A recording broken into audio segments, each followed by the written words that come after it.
Ce mec a voulu me recruter dans sa secte. Lors de mon voyage au Japon, on a eu l'idée d'aller visiter ce temple, le Tsukyo Maikari. De beaux toits dorés qui contrastent avec des murs blancs comme neige, c'était plutôt magnifique, sauf que derrière, il y avait des gens qui nous ont tenu la jambe pendant presque 2 heures. Tout ça pour nous raconter l'histoire de leur culte, plein d'amour et de tendresse, et tenter de faire du prosélytisme. Ça peut paraître fou, mais c'est plutôt classique au Japon. Beaucoup de sectes se sont même spécialisées dans le harcèlement de rue, et d'autres plus fortunés déversent carrément leur propagande dans les animés. Le truc, c'est que les arnaqueurs, enfin, les prophètes, ont un emploi du temps de ministre. Comprenez qu'il faut beaucoup de temps pour profiter de leur richesse ou de leurs fidèles, dans le pire des cas. Donc pour convaincre de futures victimes, ils ont besoin de se rendre plus concrets. Et pour ça, la télé, ça marche très bien, comme l'a parfaitement compris Aum Shinrikyo. C'est une des sectes les plus dangereuses du pays, on va y revenir. Dès le départ, leur gourou, Shoko Asahara, n'est pas très net et propose $8000 pour un petit shot de son sang tout frais. Sympa pour les fans hardcore, mais pour les non-initiés, c'est un tantinet extrême, donc pour rameuter du monde, ils vont d'abord miser sur des messages subliminaux dans Nicky Larson. Encore aujourd'hui, il est difficile de savoir comment ils ont réussi cette prouesse. Si la chaîne confirme la diffusion, l'origine reste floue. Sans doute un partisan qui a profité de sa position pour placer son chef entre deux frames. Ce n'est pas le plus efficace, donc pour s'assurer un plein contrôle, ils ouvrent Home Math Animation. Ce dernier produit 3 films et une mini-série mettant en avant les facultés divines de leur prophète. Vous ne rêvez pas, à force de rebondir sur son derche, le bouc s'est miraculeusement mis à flotter dans les airs. Et ce n'est là qu'un de ses nombreux exploits qui ont été immortalisés. Et c'est sans trucage, le photographe l'a assuré, avant de retourner sa veste et d'admettre que tout était faux. Ouais, sans déconner. Plus c'est gros, plus ça passe, même s'il tire une gueule pas possible sur la photo qui montre bien qu'il douille, des gens y ont cru. Et ça, c'est que le premier épisode. Dans le 9e, à l'occasion d'une retraite spirituelle, le gourou se rend à la montagne accompagné de 2 fidèles. L'un des deux est gravement malade, mais pour une raison inconnue, il insiste pour sortir braver le froid. Démuni, l'autre veut l'en empêcher, mais il est borné as fuck et ouvre la porte. Malheureusement, leur maître est dans un chalet loin du leur, impossible pour lui d'avoir conscience du danger. Mais attends, c'est Spider-Sense le chatouille, j'imagine. Et par la force de leur lien inextricable, le gourou allume la radio, reliant les 2 chalets et demande au gars de rentrer bien au chaud. Un véritable miracle. Le mec est tellement fort que je suis sûr qu'il pourrait se rendre invulnérable en ligne juste avec la pensée. Mais nous, simples mortels, on a besoin d'outils. Car en effet, CyberGhost VPN sponsorise cette vidéo. Tu sais Xparis, c'est grâce à eux que tu peux te BR en paix maintenant. Ah, c'est vrai qu'on vit dans un pays où on doit flotter pour se faire plaisir. Profiter du contenu de qualité sur les plateformes de VOD. Là, grâce à CyberGhost, tu peux élargir les catalogues de Netflix, Disney+, et plus de 40 autres, pour des heures de visionnage en plus. Même les courses auto en passant par la Belgique. Et surtout, on peut en faire profiter toute la famille. Je l'ai partagé avec cet appareil et on se protège tous grâce à lui. Car CyberGhost nous préserve des sites frauduleux en protégeant nos données personnelles. De quoi éviter tous les vilains scammers qui veulent revendre nos identités numériques. On est déjà 38 millions d'utilisateurs à en profiter et nous protéger. En plus, il y a beaucoup de choix. 100 pays sont disponibles pour modifier notre géolocalisation. De quoi toujours profiter des meilleurs prix quand on veut partir en vacances. Et oui, parce que le saviez-vous, les sites de voyage font payer plus cher les touristes que les locaux. Mais maintenant, je passe à travers ces pratiques un petit peu limites, et ça semble satisfaire tous les utilisateurs puisqu'il a une excellente note sur Trustpilot.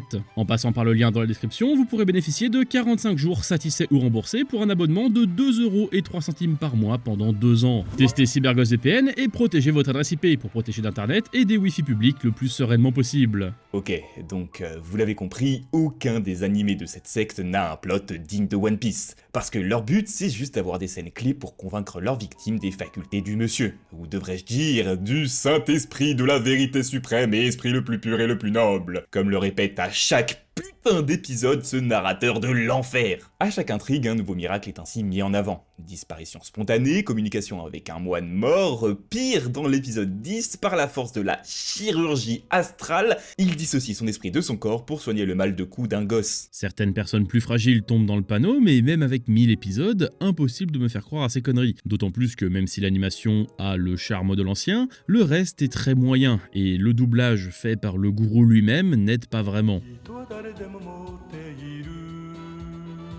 Oui, parce que je le rappelle, mais comédien de doublage, c'est un vrai métier. Bref, une série animée, c'est bien joli, même si là, non, mais on n'oublie pas le média principal, les mangas. Évidemment qu'il en a écrit un, car ce serait dommage de passer à côté de cibles potentielles. Et pour en attirer un maximum, le style graphique correspond au manga classique de l'époque. Cette fois, ses capacités ne sont pas au centre du récit. À la place, il traite d'un grave problème, l'entourage. Notre divinité suprême parle d'un jeune homme vivant chez ses parents. Niveau moral, c'est pas dingue, donc il annonce à sa famille vouloir rejoindre un groupe religieux qui l'aidera à aller mieux. Et vous l'avez deviné, c'est Aom Shinrikyo. Bizarrement, ses parents sont moyen chauds, et vu que c'est les grands méchants, ils lui interdisent de sortir de la maison. Ça met immédiatement en alerte le sixième sens du gourou. Quelqu'un a besoin de lui, et il pressent que la famille du jeune homme le drogue. Ah, vous l'aviez pas vu venir celle-là. A priori, ce serait pour l'empêcher d'ouvrir son esprit. Ouais, et mon cul, c'est du poulet. Aussitôt, le chef et ses troupes partent sauver ce gosse et l'enlever à ses ravisseurs de parents. Tout est bien qui finit bien, et en sécurité au sein de la secte, il vécut heureux jusqu'à la fin des temps. C'est ça la morale de ce manga de merde? Si tes proches, les gens qui veulent ton bien, te déconseillent de rejoindre un groupe de fous extrémistes,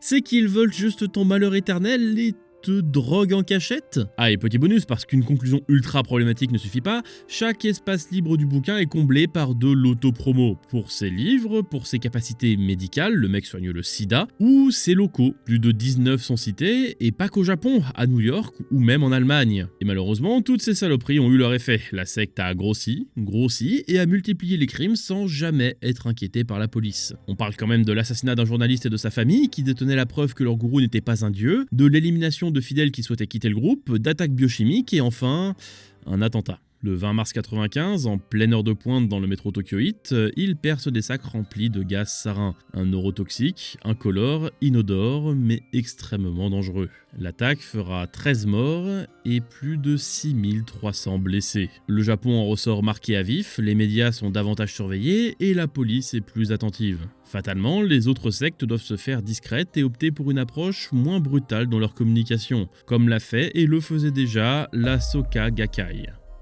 C'est la plus grosse secte japonaise étendant son influence à travers des partis politiques, des agences de médias, des journaux et même des universités. Comme la Soka Gakkai University, où ton enfant recevra un enseignement de qualité évidemment. Son gourou y est adulé, même l'acteur Orlando Bloom le considère comme son sensei. Alors, le culte cherche à attirer les plus jeunes avec un animé, et pour éviter de trop attirer l'attention, ils font des trucs un peu plus innocents, se basant sur des histoires écrites par leurs prophètes. Ça débute en 83 avec Le Cerisier, qui raconte l'histoire d'un jeune garçon dans le Japon d'après-guerre. Face à la pauvreté, sa mère doit s'absenter tous les jours. Seul et apeuré, le petit déambule dans les débris causés par les bombardements, et rencontre un vieil homme devant le dernier arbre qui ne parvient plus à fleurir. Après une grande déclaration et un coup de tonnerre épique en fond, parce que, pourquoi pas, le gamin s'y rend tous les jours, qu'il pleuve, qu'il vente ou qu'il neige, espérant le revoir s'épanouir. Un jour, miracle, les premiers bourgeons apparaissent. Si jamais vous n'aviez pas capté la morale de l'histoire, l'ancien, la mère et le gosse la répètent toutes les 2 minutes. Même dans les moments difficiles, si tu restes fort jusqu'au bout, tout ira bien. La finalité est classique, l'animation est mid, le rythme et l'histoire sont ok tiers, et pourtant celui qui a géré ça a dirigé des gros noms, comme Devilman, Senseiya ou Yu-Gi-Oh! C'est pas rien. Après cette OAV, il enchaîne les parutions, dont certains ont au moins le mérite d'être divertissants. Comme Kanta et le cerf, où un gosse en vacances chez son grand-père rencontre un fan. Trop classique, bam, une queue dorée. Ah, pas celle-là, bande de cochons. Bref, du coup, il devient un cerf, les chasseurs le poursuivent et... attendez, il peut parler? Enfin, pas aux autres, hein, mais qu'à son ami? Ouais, bon, après tout, si ça marche pour Disney... Le cerf l'emmène lui et sa copine dans le pays des cerfs pour faire une fête, danse chelou, combat de sumo et fight en main nue? Ouais, ok, c'est bizarre. Finalement, le cerf retourne sur Terre, fait ses adieux à son ami pour fuir afin de se protéger des chasseurs, ces énormes bâtards. Bon, vous avez compris, c'est toujours les mêmes conneries. Un sage débarque pour éclairer les enfants de son intelligence comme pour rappeler leur gourou. Et ça finit par un message sur la préservation de la nature, sur le fait que la guerre c'est mal, ou encore qu'il faut s'entraider et sourire pour être plus heureux. C'est là où c'est pernicieux. À première vue, aucun indice ne montre que ça vient d'une secte, ça contribue même un petit peu à adoucir leur image, et ça, c'est un gros problème. Mais bon, les histoires de vieux, là, ça reste très soft et je dirais même décevant. On s'est gardé le meilleur pour la fin avec les délires les plus perchés portés par une secte qui détient rien de moins que la vérité. Happy Science. Leur gourou a tout construit sur un message extrêmement complexe. Être heureux, c'est mieux qu'être triste. ce qui est vrai, fondamentalement, et leur histoire tourne autour de cette morale d'une subtilité rarement égalée. Leur première, Qu'est-ce que c'est le bonheur, est produite par le futur studio Kyoto Animation, à l'origine de Violet Evergarden, et au cœur d'un drame dont on a parlé ici. Et comme si ça ne suffisait pas, le réalisateur n'est ni plus ni moins que celui qui a réalisé Clannad, animé tire-larme par excellence. Difficile de les imaginer nous pondre une bouse, et de fait, c'est loin d'être leur pire production. Un garçon pas joyeux à l'idée de rentrer chez lui à cause de ses mauvaises notes rencontre un ange qui lui prodigue un super conseil. Tu es triste? Arrête. Hop, petite balade à dos de nuages, puis il tombe en enfer, là où il apprend que être triste, c'est mal, hein, et que la solution c'est de sourire plus. On vous avait prévenu, c'est très subtil. Et ce n'est que le début, parce qu'au-delà de la morale, ils ont leur vérité scientifique à propager. Cette secte est très puissante, avec des ramifications jusqu'en France. Eux aussi ont leur université pour propager la vérité, qui n'a évidemment rien à voir avec toutes les bêtises qu'on pourrait vous enseigner à l'école. Dans le film Law of the Sun, on apprend que le Big Bang a eu lieu. Non pas il y a 13,8 milliards d'années, mais 40. Suite à ça, la divinité Elmior, le dieu de leur secte, choisit Vénus comme première planète habitable pour y faire jaillir le sol des plantes humanoïdes puis des Vénusiens. Pendant 1 milliard d'années, tous vivent pépouze. L'évolution fait son petit bonhomme de chemin, voyage interplanétaire, voiture qui vole, et du coup leur dieu, il aime pas trop ça. Ils sont tellement évolués que selon lui, ils ne progressent plus. Donc il demande à son pote le Bouddha suprême de faire péter tous les volcans pour repartir de zéro. Mais il conserve les âmes des Vénusiens pour les transférer sur une nouvelle planète, la Terre. C'est là qu'on arrive à ma partie préférée, les dinosaures. Nous, on nous a dit à l'école qu'ils avaient disparu suite à une catastrophe, et bah en fait, pas du tout. Déjà, les humains étaient présents sur Terre en même temps. C'est pas possible niveau timing, mais imaginons. Du coup, comme les dinos étaient pas très bons voisins, Elmior a décidé de les éradiquer grâce à des chats guerriers anthropomorphes montés sur des skates de l'espace. Plot twist, les minous étaient des connards, donc les dieux invitent d'autres immigrés, d'Orion cette fois-ci, sur Terre. Problème, les nouveaux sont trop peu nombreux. Alors les divinités décident de fabriquer une machine à cloner pour les aider à se reproduire. Et parce que rien ne se passe jamais bien dans ce film de merde, les nouveaux clones pêchent. C'est-à-dire qu'ils se mettent à baiser, à se droguer, donc hop, direction l'enfer. Là-bas, ça pullule. Des centaines d'âmes démoniaques finissent par remonter sur Terre sous forme d'ombres maléfiques pour prendre possession des humains aux pensées impures. La corruption, la méchanceté et la vanité se répandent comme une traînée de poudre. Face à ça, la conscience même de la Terre réagit et provoque un immense tsunami qui ravage la planète et remet les pendules à zéro. Encore. Avec déjà 2 civilisations complètement éradiquées, Elcantar est moyen joisse. Ah oui, Elmior a changé de nom au passage. Après 2 échecs aussi cons, je suppose qu'il avait besoin de rebranding pour assurer ses investisseurs. Pour éviter que ça reparte en couille, il a une idée. Pisser. Enfin, je veux dire, propager des rayons jaunes lumineux pour remplir le cœur des gens de sagesse et d'amour. Car si le monde entier est bienveillant, l'enfer finira par disparaître. Ouais, pourquoi personne n'y avait jamais pensé avant? Petite pause pour montrer que la croyance de Dieu résoudra tous les problèmes de comportement et apportera joie, entraide et paix, mais bam, retour au présent, où toute la planète s'est progressivement fait coloniser, et les gens sont redevenus des personnes viles, encore. Ah, et petit bonus d'ailleurs, des reptiliens manipulent le peuple inca, les forçant à procéder à des rituels complètement glauques. La suite tourne en rond, les populations deviennent pas très sympas, une fois de plus, puis une réincarnation de Bouddha débarque, une fois de plus, pour leur faire la leçon et enseigner ses préceptes de c'est pas gentil d'être méchant, une fois de plus. Le passage le plus important du film, c'est celui-là, où Bouddha nous dit que dans 2600 ans descendra sur Terre la réincarnation suprême, qui portera en lui le savoir de toutes ses vies passées et enseignera la loi du soleil. Bon, et du coup, ça coïncide précisément avec la naissance du chef d'Happy Science. Oh, comme c'est bizarre. Voilà pourquoi à la fin du film, il illumine d'une aura dorée les humains de notre époque qui sont tous souriants et gentils. Malheureusement, et ça il l'avait pas prévu, mais nous on le sait, le boug est mort. Ça la fout mal pour un être cosmique censé être éternel. Et on s'est bien fait chier, hein. Pourquoi on s'inflige ça déjà, chauve? Concrètement, ce film n'existe pas pour divertir, c'est une vitrine idéologique qui défend un message spirituel binaire à base de l'éclairé versus le mal. Les enjeux humains sont traités de manière absurde, sans logique et avec aucune once de nuance narrative. Les personnages servent de porte-parole, n'évoluent pas et semblent inconsistants au possible. L'animation, malgré une production à gros budget, est grotesque. Bref, Laws of the Sun choisit intentionnellement de sacrifier l'impact cinématographique pour son message idéologique rigide qu'on nous martèle pendant plus d'1h30. Les autres films ne sont pas mieux, chacun avec sa petite particularité à la con. Notre rédactrice se les est tous tapés, grande force à elle, donc voici le rapide rapide résumé des vérités d'Happy Science. Faut vraiment que je continue? Bon, dans Hermès Wind of Love, on apprend que le gourou est la réincarnation d'Hermès, marié à Aphrodite, déesse de l'amour et de la fécondité. Problème, Aphrodite est stérile. C'est complètement con pour une déesse de la fécondité, mais pas de panique. Une meuf lui tire une flèche dans le ventre et elle tombe enceinte d'Eros. Pourquoi pas? Coïncidence, la femme du gourou s'est avérée être la réincarnation directe d'Aphrodite. Mais non! Mais hasard de dingue!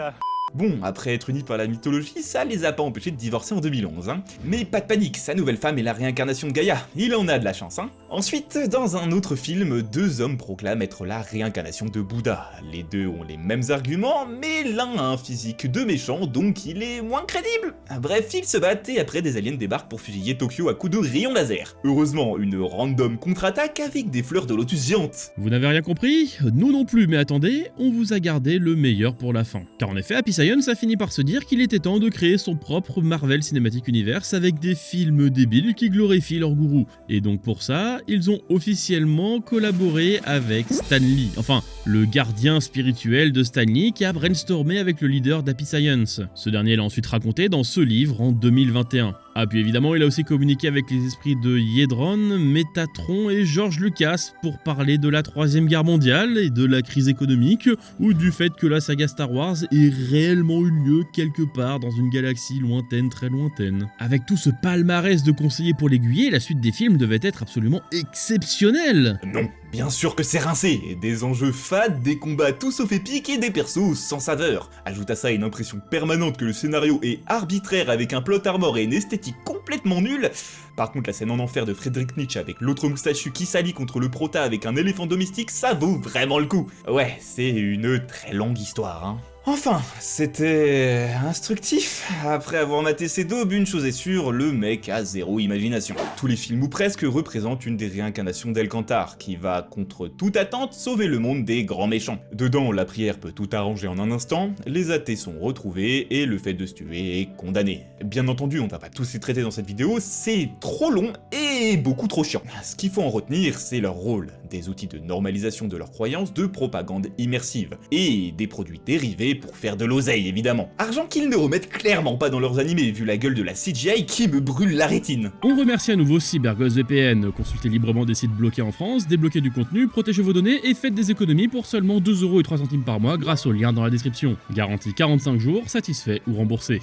Après ce ramassis de conneries, il est difficile d'imaginer qu'on puisse un jour croire à quelque chose d'aussi gros, de s'y vouer corps et âme, et pourtant ça arrive. Les victimes de sectes ne sont pas stupides ou limitées comme beaucoup pourraient le penser. Ce sont des personnes comme nous, comme vous, qui se font embrigader par des professionnels de la manipulation dans les pires moments de leur vie. Ces individus jouent sur les peurs, les angoisses en leur promettant du soutien, des réponses et petit à petit deviennent une référence dans leurs esprits, pour ensuite les dépouiller de leurs possessions et surtout de leur libre pensée. Le gourou devient ainsi progressivement la figure centrale de leur monde, délimitant les limites de leurs croyances. Les sectes et dérives sectaires sont des phénomènes extrêmement dangereux à ne pas prendre à la légère. Et si vous ou l'un de vos proches en ressentez le besoin, il existe des numéros d'aide comme on vous les met à l'écran. N'hésitez pas à les contacter si nécessaire, car c'est extrêmement critique comme situation. Car les premières personnes à pouvoir tirer la sonnette d'alarme, c'est vous. Prenez soin de vos proches et prenez soin de vous.